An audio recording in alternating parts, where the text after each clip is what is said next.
Hello friends, welcome to DMK classes. Hope you are doing fine. So today I'm back with the second part of our topic that is MS Excel, जिसके हम already एक part कर चुके हैं and इस part में हम बचे हुए हमारे 50 MCQs को कवर अप करेंगे। मीन्स लास्ट पार्ट में हमने नियर अबाउट 50 MCQs कवर कर लिए थे। अगर आपने वो टॉपिक हमारा अभी तक वॉच नहीं किया है तो लिंक मैं डिस्क्रिप्शन में दे दूँगी, तो आप वहाँ से जा करके वॉच कर सकते हैं। एंड आज के टॉपिक में हम जितने भी फ्रिक्वेंटली आस्क्ड MCQs हैं इन वेरियस कॉम्पिटिटिव एग्जामिनेशन, तो हम उनको कवर करने वाले हैं। सो स्टार्ट से लेकर के एंड तक वीडियो को ज़रूर देखिएगा सो दैट आपका कॉन्सेप्ट जो है कंप्लीट रिवाइज हो जाए एंड आपके जो है अच्छे से रिवीजन हो जाए। ओके, सो टॉपिक स्टार्ट करने से पहले आप लोग से रिक्वेस्ट है, अगर आप हमारे चैनल पर नए हैं तो ज़रूर से सब्सक्राइब कर लीजिएगा एंड ज़्यादा से ज़्यादा फ्रेंड्स के साथ शेयर करना बिल्कुल भी मत भूलिएगा। So with this notes let's begin with our topic. So topic का क्वेश्चन नंबर 51 आपकी स्क्रीन पर है। So question says dash inserts a new worksheet. आपको जब भी MS एक्सेल में वर्क करना है तो आपको एक नई वर्कशीट की ज़रूरत होती है। बाय डिफ़ॉल्ट मैंने आपको ऑलरेडी बताया था कि आपके पास कितनी जो है शीट्स अवेलेबल होती हैं, that is 3 worksheets with the name worksheet 1, sheet 2 and sheet 3 के नाम से आपको 3 डिफ़ॉल्ट वर्कशीट जो होते हैं ऑलरेडी अवेलेबल होती है। अगर आपको चाहिए आप इनसे और ज़्यादा शीट्स इंट्रोड्यूस कर ले, मीन्स शीट नंबर 4, 5, तो आपको न्यू वर्कशीट इंट्रोड्यूस करने का एक शॉर्टकट है, that is alt plus shift plus F1, यानी ऑप्शन नंबर ए आप यूज़ करके जो है वर्कशीट को इंट्रोड्यूस कर सकते हैं। नो डाउट आपके और भी तरीके हैं, but this is one of the ways to introduce a worksheet as per the given options. Okay, so question number 52 आप देखते हैं, dash creates a chart of the data in the cell range. ठीक है, given cell range के बीच में अगर आपको एक चार्ट ऑफ डाटा क्रिएट करना है तो आप कैसे करेंगे? तो option is alt plus F1 press करेंगे, कंट्रोल प्लस F1 प्रेस करेंगे, control plus alt plus F1 press करेंगे, या फिर एस्केप प्लस F1 प्रेस करेंगे। सो यहाँ पे जो correct answer is that is alt plus F1। Okay, so confusion हो सकती है यहाँ पे ऑल्ट और कंट्रोल के बीच में, मैं दोनों के बीच का कन्फ्यूजन क्लियर कर देती हूँ। तो alt plus F1 is for introducing a chart in the current cell range, whereas control plus F1 जो है, कंट्रोल प्लस F1 से आप जो है क्या कर सकते हैं, आप जो रिबन होता है, रिबन बेसिकली जहाँ पे MS एक्सेल के टॉप में जो टूल्स गिवन होता है, टूल बार गिवन होता है, उसके बीच में जो डिफरेंट टूल्स होते हैं, उस रिबन को आप हाइड या फिर डिस्प्ले कर सकते हैं with the help of control plus F1। ठीक है, तो बिल्कुल भी कंफ्यूज नहीं होना है। तो चार्ट को इंट्रोड्यूस करना है तो ऑल्ट प्लस F1, और अगर रिबन को हाइड या डिस्प्ले करना है तो control plus F1। Okay, so I hope concept clear हो गया होगा। Now moving further to question number 53, which sign is use for absolute addressing. So absolute addressing, सबसे पहले क्वेश्चन आता है कि व्हाट इज एब्सोल्यूट एड्रेसिंग। तो एब्सोल्यूट एड्रेसिंग क्या होता है बेसिकली, कि अगर आप सपोज हम एक सिंपल एडिशन का एग्जांपल लेते हैं। सपोज आपने एक कॉलम में कुछ नंबर्स दिए हैं, राइट, दूसरे एक कॉलम में आपने कुछ नंबर्स दिए हैं एंड यू वांट कि इन दोनों कॉलम्स का सम करके आप जो है किसी तीसरी जगह पे उन नंबर्स का सम लिखें। ठीक है, let's say this is A column, this is B column, और आप चाहते हैं कि आप जो है डी कॉलम में इनका सम जो है वो डालें। ठीक है, तो आप सिंपली जो है फॉर्मूला में सम का फंक्शन लगा करके यहाँ पे जो है सम लिख सकते हैं। बट अगर आपके पास एब्सोल्यूट एड्रेसिंग का एक्चुअल में मीनिंग है, ये तो हो गया सिंपल समेशन। एब्सोल्यूट एड्रेसिंग का मीनिंग क्या है कि अगर आप यही डी कॉलम के अंदर जितनी भी वैल्यूज़, जितनी भी यहाँ पे समेशन वैल्यूज़ पड़ी हैं ए और बी की, आप इसको किसी और जगह, किसी और लेट्स से एक्स कॉलम में आप जो है इसको डालना चाहते हैं, कॉपी करना चाहते हैं, तो उस केस में ये वैल्यूज़ में कोई ऑल्ट्रेशन ना आए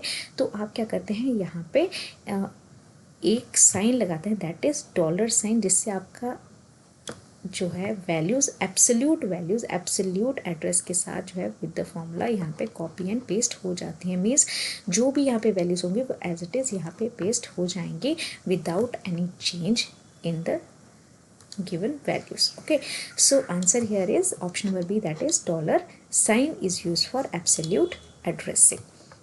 होप आपको अंडरस्टैंड हो गया होगा। ना moving further to next question, press dash to open the Excel formula window. ठीक है, इनमें से कौन सा ऐसा शॉर्टकट है जिसको आप यूज़ करके एक्सेल का फॉर्मूला विंडो जो है वो ओपन कर सकते हैं, whether it is shift plus F3, shift plus F4, shift plus F5 and shift plus F6। तो कन्फ्यूजिंग है, सारे ही शिफ्ट के साथ हैं, सारे ही फंक्शन कीज हैं, but which one is use to open the Excel formula window. तो यहाँ पे जो करेक्ट आंसर है that is shift plus F3।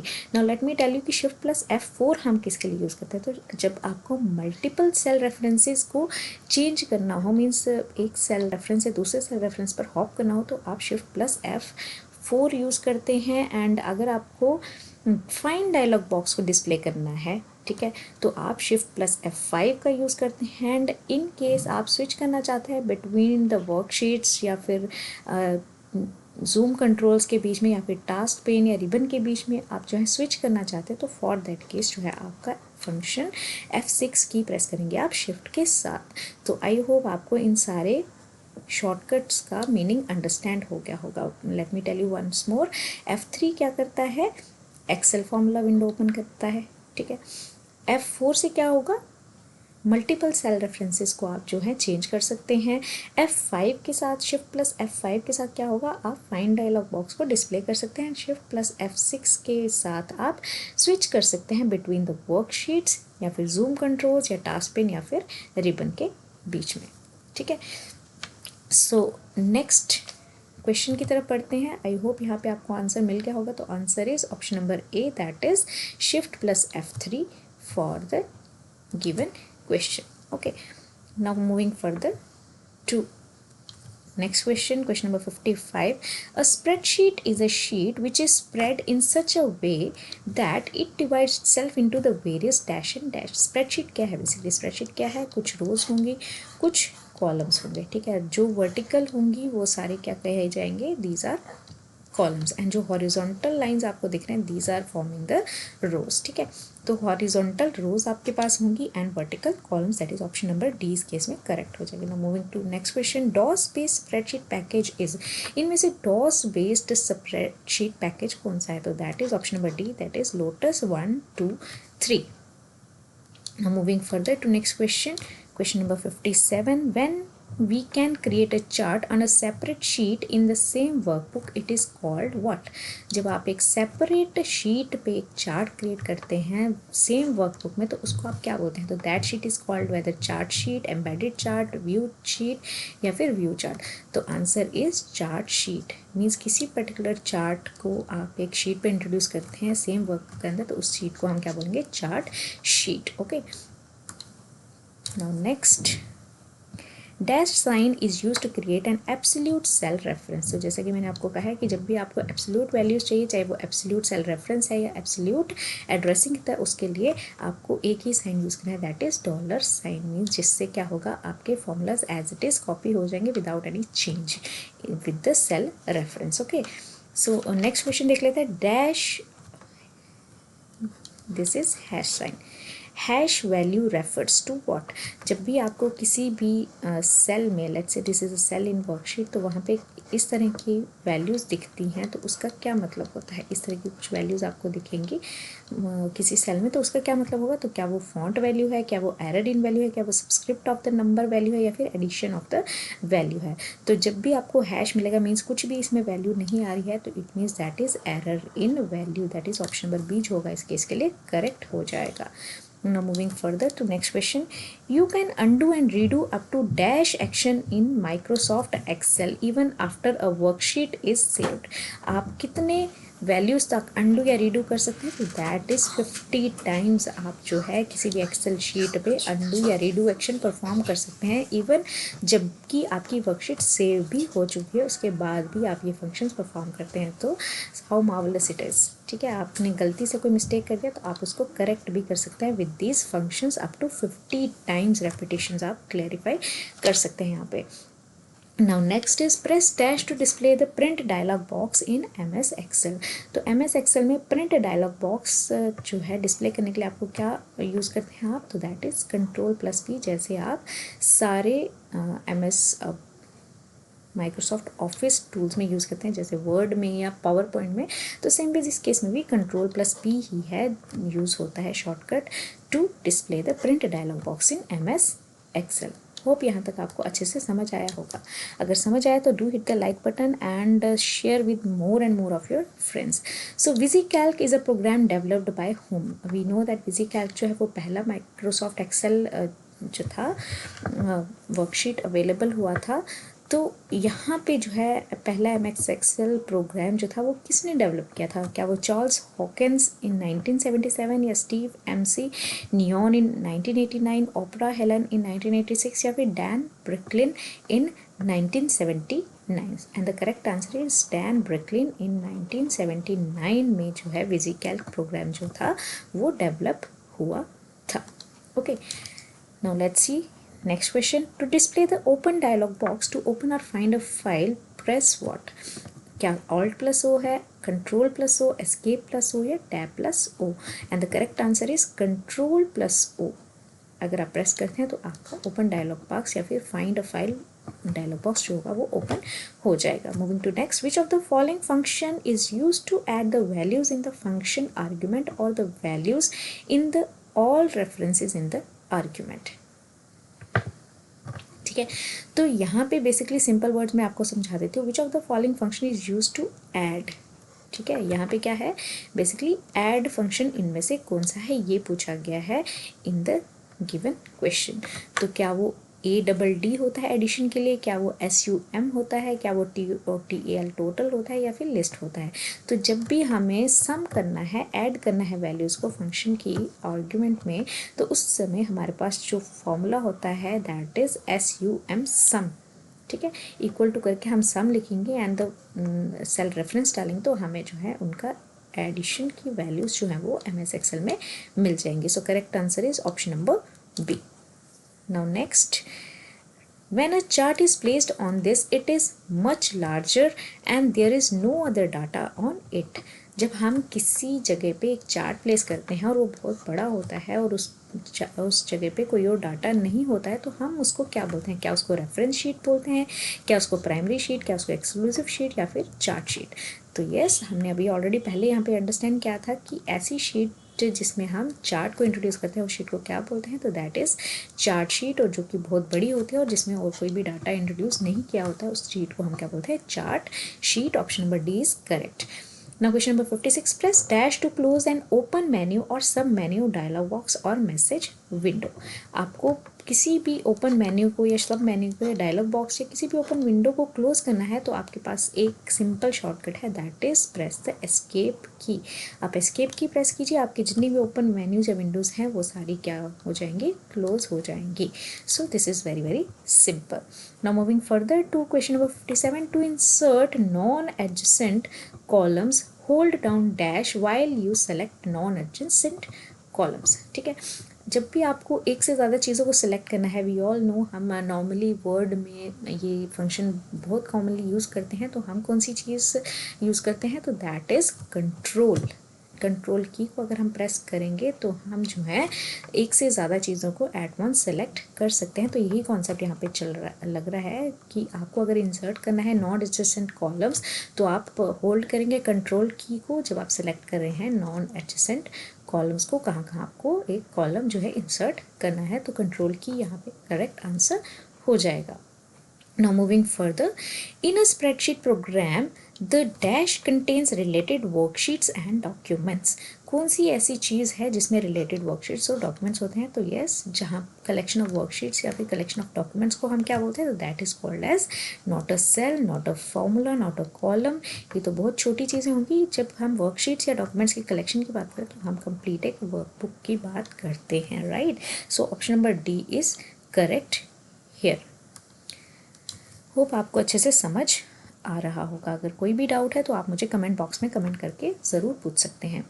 Forms that are use to organise business data into rows and columns are called. तो ये हमारे पास कुछ अलग अलग तरह की डेफिनेशंस हैं, तो उनको भी हम यहाँ पे अंडरस्टैंड करते हैं। तो ऐसे फॉर्म जो ऑर्गेनाइज करते हैं बिजनेस डाटा को रोज कॉलम में, तो हम उन फॉर्म्स को क्या कहते हैं? तो बिल्कुल उनको हम कहते हैं spread sheets. Option number A.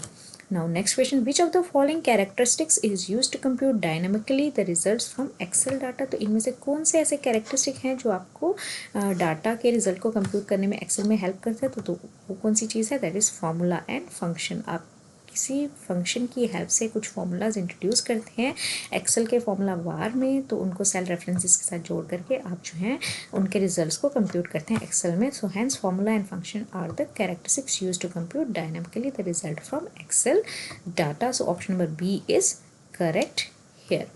Now moving further, which one of the following software applications would be the most appropriate for performing numerical and statistical calculations?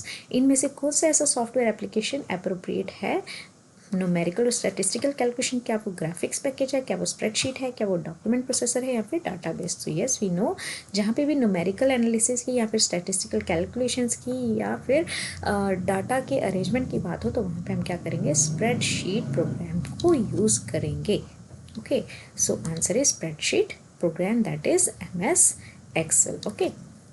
Now next, what are commonly be used to perform many different types of calculations? तो same question है but पूछने की language थोड़ी सी अलग है. तो इनमें से करेक्ट आंसर क्या है? कैलकुलेशंस की बात हो रही है, क्या यूज़ करते हैं? तो स्प्रेडशीट प्रोग्राम यूज़ करते हैं. वर्ड डॉक्यूमेंट हम जो है स्टोरी या फिर किसी भी डॉक्यूमेंट को सेव करने के लिए, बनाने के लिए यूज़ करते हैं. स्लाइड्स प्रेजेंटेशन देने के लिए तो स्प्रेडशीट प्रोग्राम ही ऐसा प्रोग्राम है, यानी MS Excel ही ऐसा प्रोग्राम है. यहाँ पे हम different types of data entries कर सकते हैं और फिर उन पर बेस्ड कैलकुलेशंस भी परफॉर्म कर सकते हैं.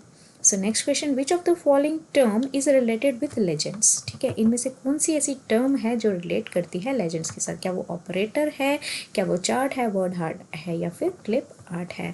सो legends are actually the references जो हम यूज़ करते हैं टू रीड द चार्ट्स. ठीक है, जब भी हम MS Excel में कोई चार्ट बनाते हैं उसके डाटा को रीड करने के लिए हम उसके साथ कुछ रेफरेंसेस देते हैं, तो दो references are called legends. So hence legends are related with charts. Okay, so next question, press dash to undo in MS Excel. तो जैसा कि हमने MS Word में भी पढ़ा था, हमारा टॉपिक ऑलरेडी हमारी प्लेलिस्ट में अवेलेबल है. MS Word के भी हम नियर अबाउट 110 MCQ जो हैं रिवीजन प्रोसेस में कर चुके हैं. तो अगर आपने हमारा वो टॉपिक नहीं देखा है तो आप उसको भी जा करके हमारी प्लेलिस्ट में चेक करके देख सकते हैं. ओके, सो यहाँ पे सिमिलर वे में जैसे हम वर्ड में MS Excel में भी सेम जो है शॉर्टकट यूज़ करते हैं to undo. So that is Ctrl+Z. Okay, so the correct answer is option D, that is Ctrl+C से हम अंडू फंक्शन परफॉर्म करते हैं in MS Excel 2. Now next, dash moves to the previous cell in a worksheet और the previous option in a worksheet. इनमें से कौन सा ऐसा कमांड है जो आपको प्रीवियस सेल में या फिर प्रीवियस कमांड में जो है आपको शिफ्ट कर देता है? क्या वो Alt+Tab है, Ctrl+Tab, Escape+Tab या फिर Shift+Tab? तो yes, the correct answer is Shift+Tab से आप जो है प्रीवियस सेल में वर्कशीट में शिफ्ट हो सकते हैं या फिर प्रीवियस ऑप्शन में डायलॉग बॉक्स में भी शिफ्ट हो सकते हैं. मीन्स आपको डायलॉग बॉक्स में प्रीवियस ऑप्शन में जाना है तो भी आप Shift+Tab बटन का यूज़ कर सकते हैं. Okay, so moving further to next question. Question number 66 आपकी स्क्रीन पर है. To select the entire column press dash. आपको अगर पूरे के पूरे कॉलम को सिलेक्ट करना है तो आप क्या प्रेस करेंगे? क्या Tab+C, Tab+E, Alt+Space या फिर Ctrl+Space? तो yes, correct answer is Ctrl+Space. आप कंट्रोल की के साथ स्पेस बार को प्रेस करेंगे तो आपका पूरा का पूरा कॉलम जो होगा वो सेलेक्ट हो जाएगा. Hence option number D is correct. Now next, what is valid version of MS Excel? In given version में से MS Excel का कौन सा वैलिड वर्जन है? जैसा कि मैंने आपको इंट्रोडक्टरी लेक्चर में यानी फर्स्ट पार्ट में बताया था, तो इनमें से करेक्ट ऑप्शन है MS Excel 2007, 20.16, MS XP या 20.01. ये सारे के सारे invalid versions of MS Excel है. मीन्स ऐसा कोई वर्जन एग्जिस्ट ही नहीं करता है. तो correct answer is option number A, that is 2007 MS Excel. Now next, in A3 cell edit is equal to A1 + A2 refers to. ठीक है, अगर आपके पास A1 A2 ये दो सेल्स हैं, ठीक है, और A3 एक और सेल है, ठीक है, जिसमें वैल्यू है A1 + A2. इसके अंदर कौन सी वैल्यू आएगी? That is A1 + A2. तो इसका मतलब क्या है? ठीक है, इसका मतलब है addition of A1 and A2 will display in A3. Means जो भी वैल्यू यहाँ पे A1 में होगी, जो भी वैल्यू यहाँ पे A2 में होगी, उसकी जो एग्जैक्ट वैल्यू होगी वो यहाँ पे A3 कॉलम के अंदर आपको जो मिलेगी. Hence option number B is correct. Right. Now next, specify the type of calculation that you want to perform on the elements of a formula. इनमें से कौन सी ऐसी टाइप ऑफ कैलकुलेशन है जो आप किसी भी फॉर्मूला के एलिमेंट्स पे परफॉर्म करते हैं? क्या कॉन्स्टेंट्स हैं, क्या रेफरेंसेस हैं, क्या वो ऑपरेटर्स हैं, क्या ऑल ऑफ दीज हैं? तो हमारे पास कौन सी टाइप है? तो दैट इज़ ऑपरेटर्स। आप वेरियस ऑपरेटर्स को यूज़ करके जो है कैलकुलेशन परफॉर्म कर सकते हैं on the elements of a formula, right. Operators कौन से? एडिशन, समेशन वगैरह वगैरह, इस तरह के operators. When you enter the text in the cell in Excel, it also appears in dash. जब आप एक्सेल के किसी सेल में कोई टेक्स्ट एंटर करते हैं तो वो कहाँ और अपीयर होता है? क्या वो स्टेटस बार में? तो बिल्कुल नहीं, स्टेटस बार बेस में होती है, वहाँ पे जूम टूल्स या व्यू टूल्स आपको मिलते हैं, स्क्रॉल बार मिलता है, तो यहाँ बिल्कुल भी नहीं। क्या फॉर्मूला बार में, क्या रो हेडिंग में, क्या नेम बॉक्स में? तो यस, जब भी आप कोई भी सेल में टेक्स्ट एंटर करेंगे तो आपको सेल के साथ साथ कहाँ मिलेगा? फॉर्मूला बार में भी वो आपको टेक्स्ट टाइप किया हुआ मिलेगा, ठीक है। सो रो हेडिंग जो है, हमें पता है रो हेडिंग्स हम डिपिक्ट करते हैं with numbers 1 2 and so on. And name box में आपका क्या होता है? सेल का एड्रेस होता है, ठीक है।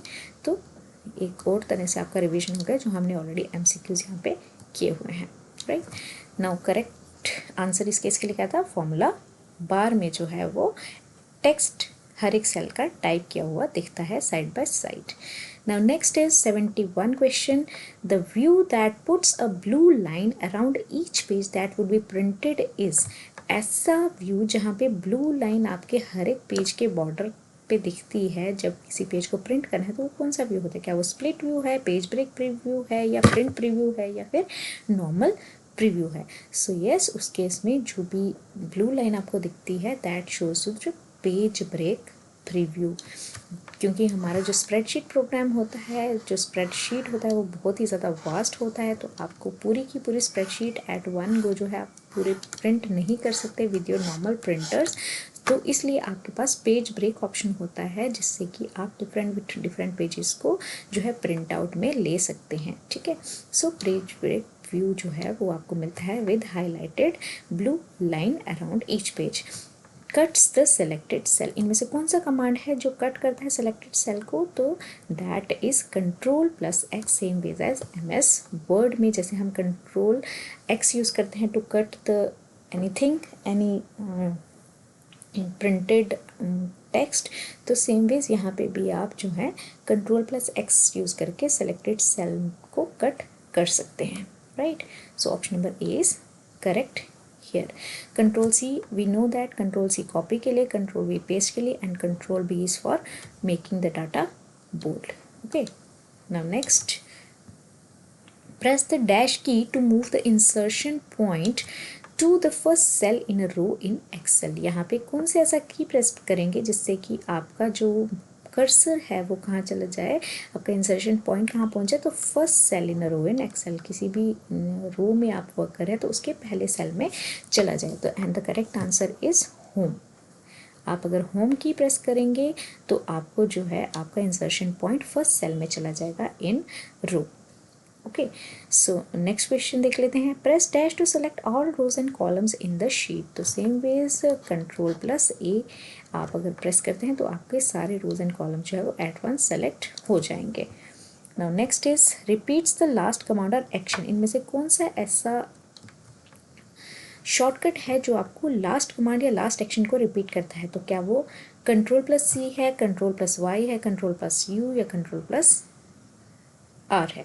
ठीक है, तो इनमें से करेक्ट आंसर जो है आपको बेसिकली क्या करना है? रीडू करना है। तो रीडू की कमांड क्या होती है? तो दैट इज Ctrl+Y। अंडू की कमांड अगर मैं पूछूँ तो दैट इज Ctrl+Z। ठीक है, तो option number D is correct for this question.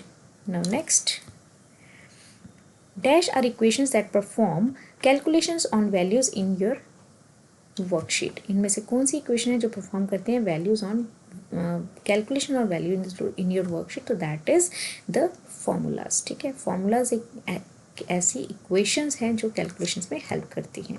Press dash to bring up search box. तो इनमें से कौन सा शॉर्टकट आप प्रेस करेंगे कि आपका सर्च बॉक्स आ जाए? तो मैंने आपको ऑलरेडी भी बताया था, दैट इज Shift+F5 से आप जो है सर्च बॉक्स को डिस्प्ले कर सकते हैं।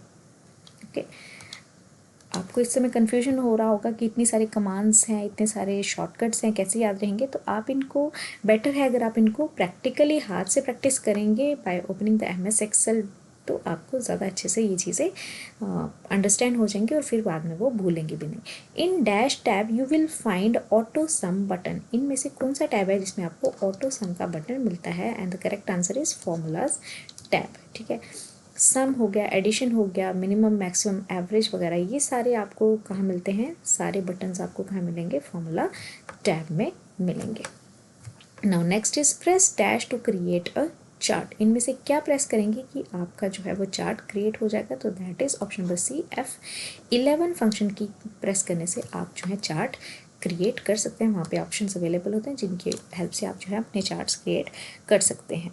While selecting multiple worksheets in Excel, the following key must also be used when clicking the Sheet tab. ठीक है, आपको मल्टीपल वर्कशीट्स में वर्क करना है तो उस समय आपको कौन सी जो है की प्रेस करनी है? तो दैट इज कंट्रोल की, that is use for multiple selections. Okay, now next is this dialog box specifies or modifies the worksheet cell range containing data to be charted. Okay, इसमें से कौन सा ऐसा डायलॉग बॉक्स है जो specify करता है, मॉडिफाई करता है वर्कशीट में सेल रेंज जिसमें कि डाटा ऑलरेडी चार्ट में यूज़ किया गया हो? And the correct answer is chart source data, option number D. Okay, so next question देख लेते हैं, क्वेश्चन नंबर 82 की तरफ चलते हैं। Which of the following is the purpose of AutoSum? AutoSum function जो हमने ऑलरेडी यहाँ पे पढ़ा ऊपर, तो उसका फंक्शन क्या है? Basically display the sum of the selected cells directly after the selected cell, display the sum of the selected cell directly before the selected cell, या don't add the grand total all of these. तो इनमें से all of these तो हो नहीं सकता, don't add ऐसा कुछ फंक्शन चाहिए नहीं होता हमें। तो बेसिकली यहाँ पे क्या होता है, पर्पस क्या होता है ऑटो सम का? ये डिस्प्ले करता है सम को directly after the selected cell. जो भी सेल्स हैं उनके सम को, सपोज ये सेल में आपके दो नंबर्स का एडिशन है और ये एक सेल है, ये 20 सेल है, इनका एडिशन आपने किया तो इमीडिएटली इसके साथ वाले सेल में ही आपके जो है सम जो है आपको डिस्प्ले हो जाएगा when you perform the auto sum operation. Okay, now next, by default the cell content alignment is. Cell का कंटेंट जो है उसकी अलाइनमेंट बाय डिफॉल्ट कैसी होती है? Text left aligned and number right aligned, या फिर text left aligned and number right aligned, line left aligned, या फिर centrally aligned? And the correct answer here is the text should be left aligned and the number should be right aligned. क्या meaning हो इसका? Suppose this is your cell, अगर आप कोई भी text enter करते हैं, लेट्स से ABC आपने टेक्स्ट एंटर किया, तो ये जो टेक्स्ट है ये आपको बिल्कुल ही लेफ़्ट अलाइनमेंट के साथ, मीन्स जो सेल के लेफ्ट साइड है वहाँ से स्टार्ट होता सर नज़र आएगा। और अगर आप सपोज यहाँ पे 1 2 3 नंबर्स डालते हैं, 1 2 3, तो ये नंबर आपका इंसर्शन पॉइंट है वो राइट साइड से स्टार्ट होगा। ठीक है, 1 2 3, तो ये राइट अलाइंड होंगे। Okay, so hence option number A is correct answer in this case. और ये क्वेश्चन बहुत सारे एग्जाम्स में काफ़ी बारी पूछा जाने वाला क्वेश्चन है।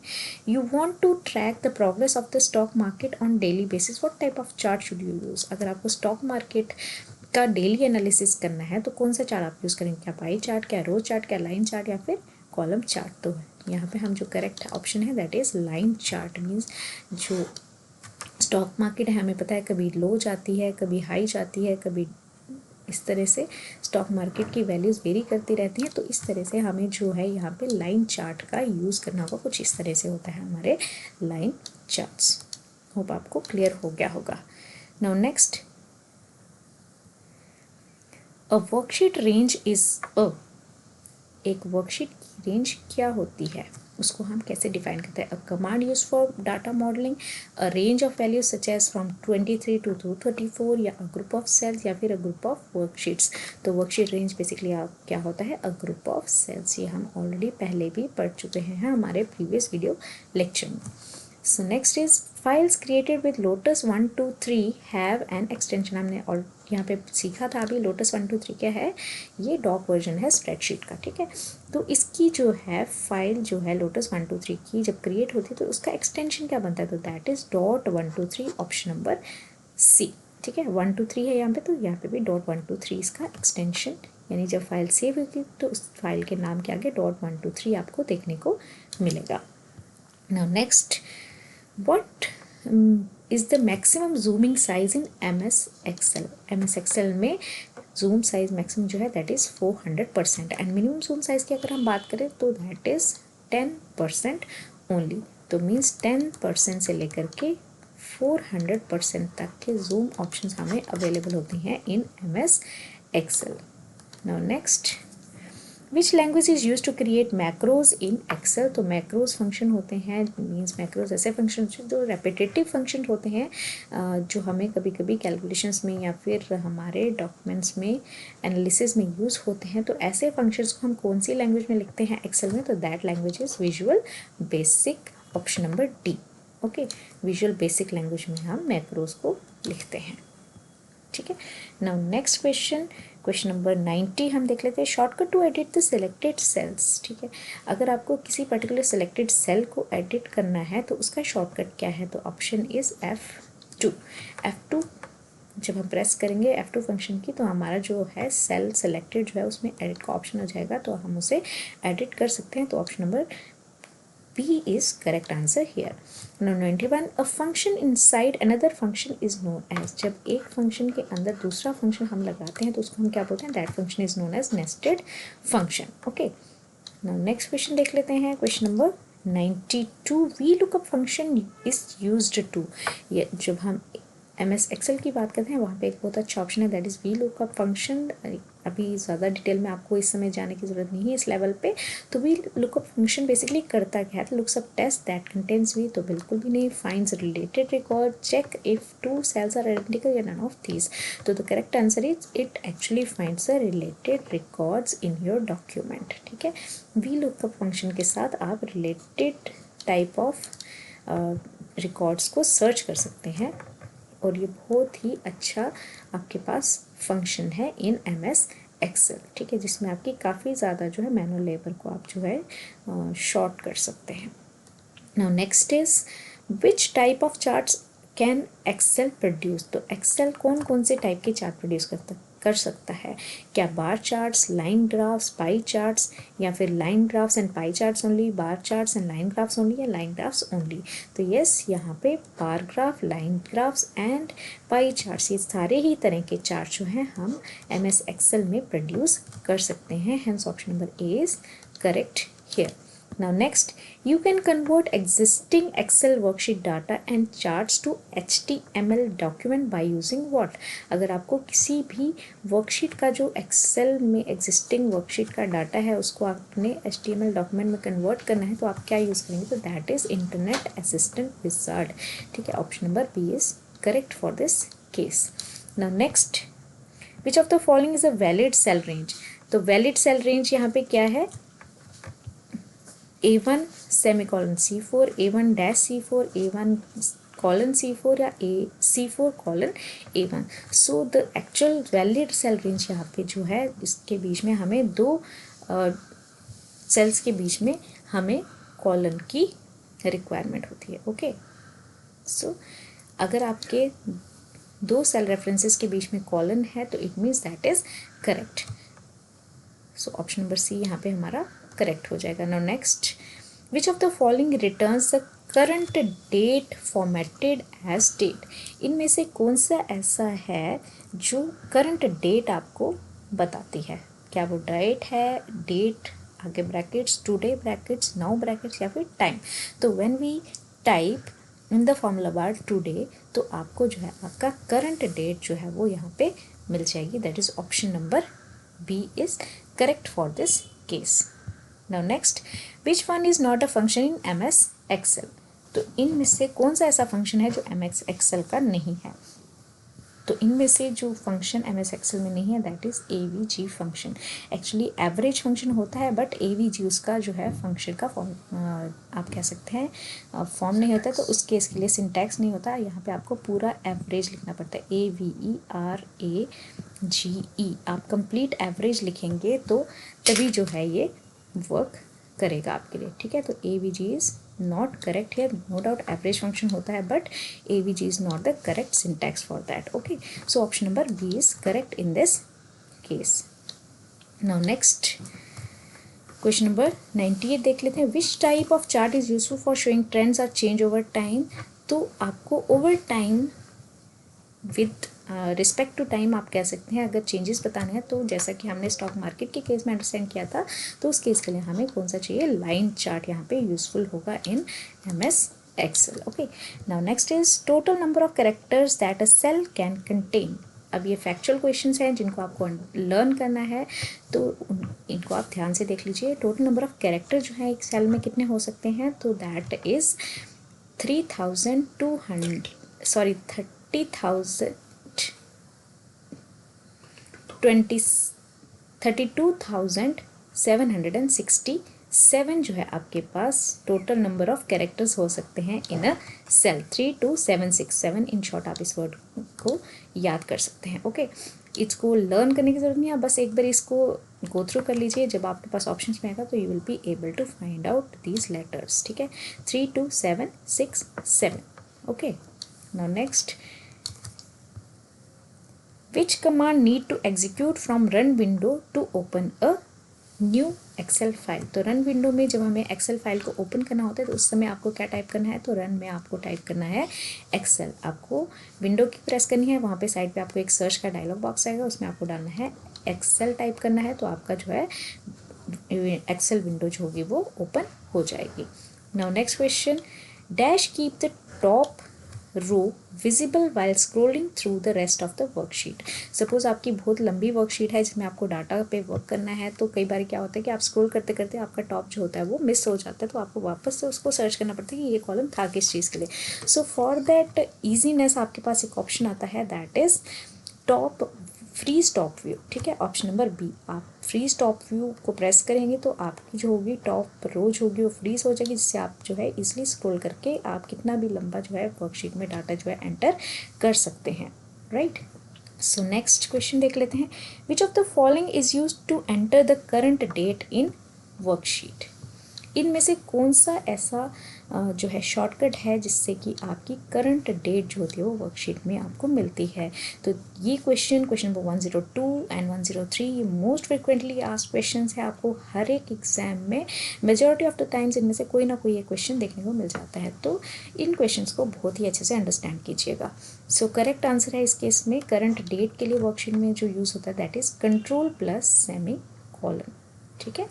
कंट्रोल प्लस सेमीकोलन जब आप प्रेस करेंगे तो आपके पास करंट डेट आ जाएगी वर्कशीट में, एंड वहीं अगर आपको करंट टाइम चाहिए वर्कशीट में तो कंट्रोल प्लस सेमीकोलन तो एज इट इज़ रहेगा, उसके बीच में आपको शिफ्ट भी दबाना पड़ेगा, ठीक है। This is the change, control plus semicolon for current date and control plus shift plus semicolon for current time in worksheet, okay. So hope concept clear हो गया होगा ना। Next, to return the reminder after a number is divided by a divisor in MS Excel we use the following। जब भी आपको reminder जो है return करना है MS Excel में, तो उस समय कौन सा ऐसा जो है शॉर्टकट आपके पास फंक्शन है, तो that is mod with brackets, okay. Option number D, mod with brackets अगर आप प्रेस करेंगे तो आपके पास रिमाइंडर जो होगा वो रिटर्न हो जाएगी in Excel. Now next is, what is the last column of an MS Excel 2003 worksheet. MS Excel 2003 worksheet का last column number is 1V, ठीक है। Sorry, it's not 1, it's IV, okay. IV जो है that is the last column of the Excel 2003 worksheet. Now next is, what is the last column of the Excel 2007 worksheet. अब दोनों में difference क्या है, basically 2003 and उससे older जितने भी हैं वर्जन उनको हम ओल्डर वर्जन कहते हैं, 2007 ऑनवर्ड्स हमारे जो हैं वो लेटेस्ट वर्जन में काउंट होते हैं, ठीक है। तो इसमें लेटेस्ट वर्जन में हमारे पास number of rows and columns both increase हुए थे, तो जिसकी वजह से लास्ट कॉलम जो है MS Excel 2007 का दैट इज XFD, ठीक है। XFD is the last column of MS Excel 2007 and वहीं बात करें 2003 की तो that is IV, okay. Roman numerals हैं ये आपको वैल्यूज़ यहाँ पे मिल जाएंगी, इनको एक बारी गो थ्रू कर लीजिए, ऑप्शंस आएंगे तो आपको खुद ही वहाँ पे क्लिक हो जाएगा। How do you rearrange the data in ascending और डिसेंडिंग ऑर्डर, ओके। तो जब भी आपको असेंडिंग या डिसेंडिंग ऑर्डर में डाटा रीअरेंज करना है इन एक्सेल तो आपके पास क्या ऑप्शन मिलता है, तो that is data sort option आपको मिलता है इन एमएस एक्सेल। तो उसकी हेल्प से आप जो है अरेंज कर सकते हैं डाटा को इन ईदर असेंडिंग ऑर्डर और इन डिसेंडिंग ऑर्डर। ठीक है, तो हमने यहाँ पे बहुत सारी जो है शॉर्टकट्स एंड फार्मूलाज अंडरस्टैंड कर लिए हैं। यहाँ पे बहुत सारे एमसीक्यूज हमने कर लिए, नियर अबाउट 107 एमसीक्यूज हमने इन टोटल एमएस एक्सेल पे कंप्लीट किए हैं। तो there is a quick recap for you people, जो बहुत ही फ्रिक्वेंटली यूज्ड जो है शॉर्टकट्स आपको पूछे जाते हैं। तो let's see, to create a new workbook हमारे पास क्या है, Ctrl+N। ठीक है, नई वर्कबुक बनाने के लिए Ctrl+N। Create a new worksheet, guys ये वर्कबुक था, यहाँ पे वर्कशीट। अगर आपको नई वर्कशीट बनानी है तो फॉर दैट केस आप यूज़ करेंगे Shift+F11। ओके, चेक करना है फॉर्मूला या सेल रेंज तो F2 प्रेस करेंगे। सेलेक्ट करना है इंटायर कॉलम तो आप प्रेस करेंगे Ctrl+Spacebar। और वहीं अगर रो को सिलेक्ट करना है, कंप्लीट रो को सिलेक्ट करने के लिए, तो कंट्रोल की जगह आपको क्या हो जाएगा, Shift+Spacebar। करंट टाइम चाहिए तो Ctrl+Shift+Column। अगर करंट डेट डिस्प्ले करना है तो Ctrl+Column। ओपन करना है अगर आपको फॉर्मूला विंडो तो Shift+F3। एंड इंसर्ट करनी है अगर नई वर्कशीट, गाइस यहाँ पे ध्यान दीजिएगा, क्रिएट करनी है अगर नई वर्कशीट तो Ctrl+N। और अगर आपको नई वर्कशीट इंसर्ट करनी है तो उसके लिए Alt+Shift+F1। Okay, repeat last command अगर आपको करना है तो F4 प्रेस कर सकते हैं। अगर आपको चार्ट विंडो ओपन करनी है तो आप F11 की का यूज़ करेंगे। Okay, so these are the quick recap questions for you and with this I have finished your complete topic for MS Excel. अब हमारा जो नेक्स्ट टॉपिक आने वाला है that is MS Access. With that हमारा Microsoft office जो होगा वो कंप्लीट हो जाएगा। होप आपको हमारे वीडियोस अच्छे लग रहे हैं। अगर अच्छे लग रहे हैं तो do hit the like button and comment करके ज़रूर से बताइए आपको हमारी तरफ से नेक्स्ट कौन सा टॉपिक जो है वो कंप्यूटर के लिए चाहिए। And with this note, thank you and take care and have a nice day, bye bye.